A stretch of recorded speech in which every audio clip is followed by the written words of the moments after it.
It is late fall here on the farm and it's starting to feel more like wintertime every day. The temperatures are really cooling off and we recently got our first snow.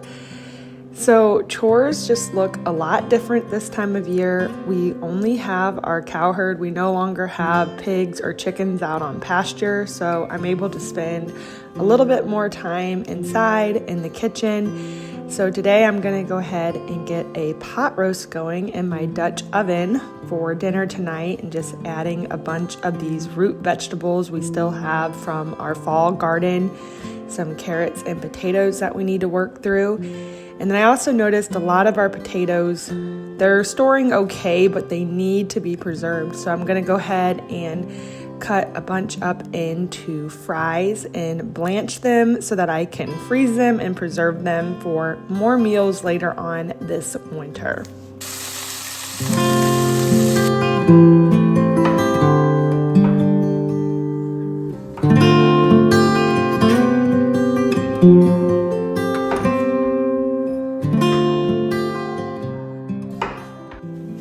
I love to focus on cooking meals that are in season and using things that I need to work through in my freezer or vegetables from our garden.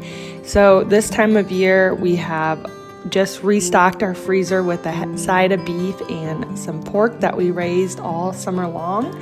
So we have a good variety of beef, and chuck roast is one of our family's favorites. And then to be able to just slow cook that in the oven all day, along with these root vegetables from our garden that we need to work through, it feels like a really good, nutrient-dense, in-season meal to serve this time of year, especially on these days when it's a bit chilly outside and coming in from doing those chores. It's just a nice, cozy meal to have.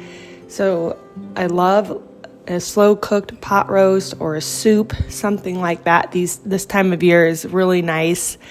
And then I also needed to, like I said, preserve some of these potatoes for the wintertime. So I went through our bin of potatoes that we dug up this fall, and I just picked out all the potatoes that I wasn't confident would store a whole lot longer, and washed a big bowl of them, and then got them all cut into our favorite thin cut French fry.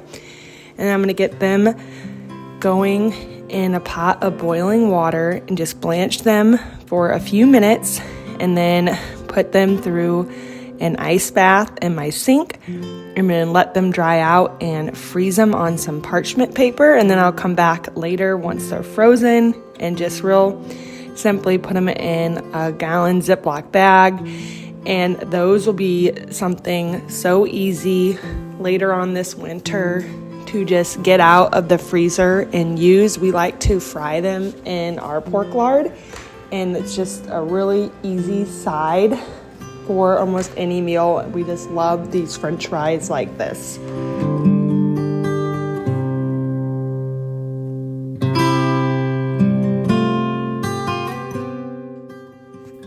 I have found the easiest way for me to cook from scratch and make homemade meals every night is just keeping my freezer and pantry really well stocked. So there's a lot of nights when I would get in and I wouldn't take the time to cut up all these potatoes and fry them into French fries. I just wouldn't take that time. But when they're in bags in my freezer, they're so easy. It's just easy to hook up the fryer and to pull the amount out that I need and make them really fast. So doing this work on the front end really helps me to serve better meals for my family. So I always enjoy using extra time that I have in the kitchen to prep things like this to put in the freezer, so that way I make sure that we can get through all the vegetables that we grow, because sometimes that's hard. If you don't plan or take the time to preserve or prepare the vegetables, you don't always get through them all. So instead of letting all these potatoes go to waste, spending this little bit of extra time in the kitchen today before heading out to feed the cattle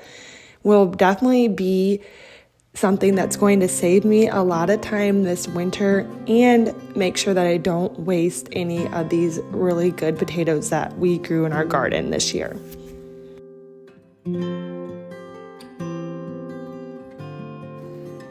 So normally on our farm, our goal is to rotationally graze our cattle as far into the fall and even into the winter as possible. And this year we're feeding hay a little bit earlier than we originally hoped to, but we had a super dry fall here in Missouri, so we didn't get a lot of regrowth on our pastures, which is okay because you're always used to that when your farmer is just working with the seasons and the weather that you have.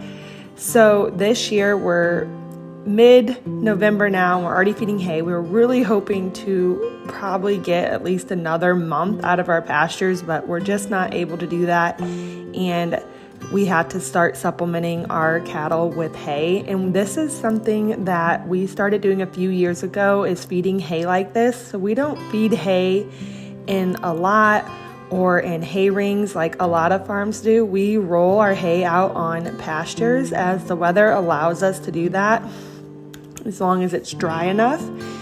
And then this keeps a really clean environment for our cattle to eat, and we'll keep kind of moving them around the farm and supplementing them with hay like this all winter long.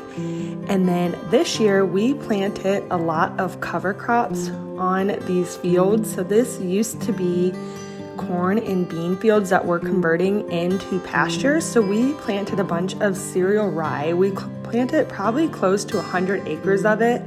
So come late February, early March, we are going to have a ton of green forage for our cattle to graze, which is something that's going to be new for us. Normally we had to feed hay a lot longer. So we're not too worried about having to feed it earlier this year because we know we're not going to have to feed it as long. All the rye that we planted is really starting to look good, so we're really excited to start grazing our cattle earlier this year. We're hoping, if the weather allows, we can start grazing them on this green cover crop sometime in March.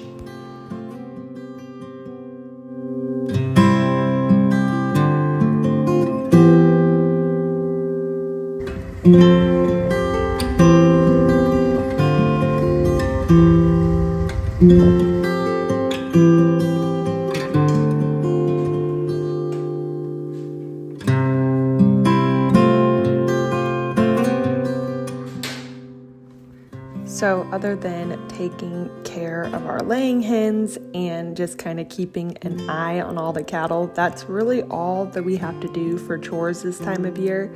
So I just went out and helped my dad roll out that hay, and now I'm back in the kitchen, and I had a roaster of whole chickens going.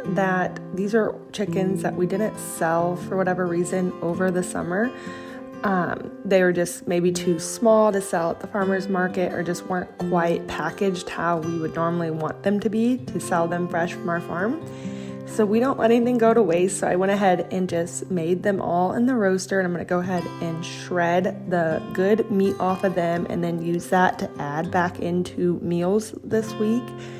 And then I'm going to put all the bones back into the Instant Pot to make a big batch of homemade bone broth. And that's something that I like to also keep on hand in my freezer, is jars of homemade bone broth. So when I get a pile of chicken that we don't sell for whatever reason, I always make it for ourselves, and then be sure to take the extra time to turn the bones into some nutrient-dense bone broth to serve either just as a drink this winter or add back into some homemade soups.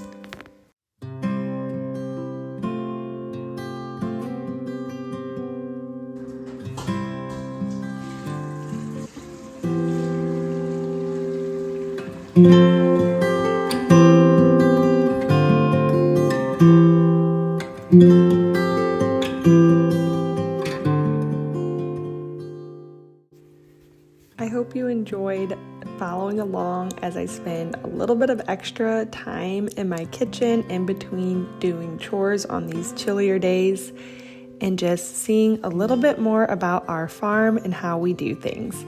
Thanks so much for following along, and I look forward to sharing more with you as we roll into the winter season and a little bit of a slower time here on the farm.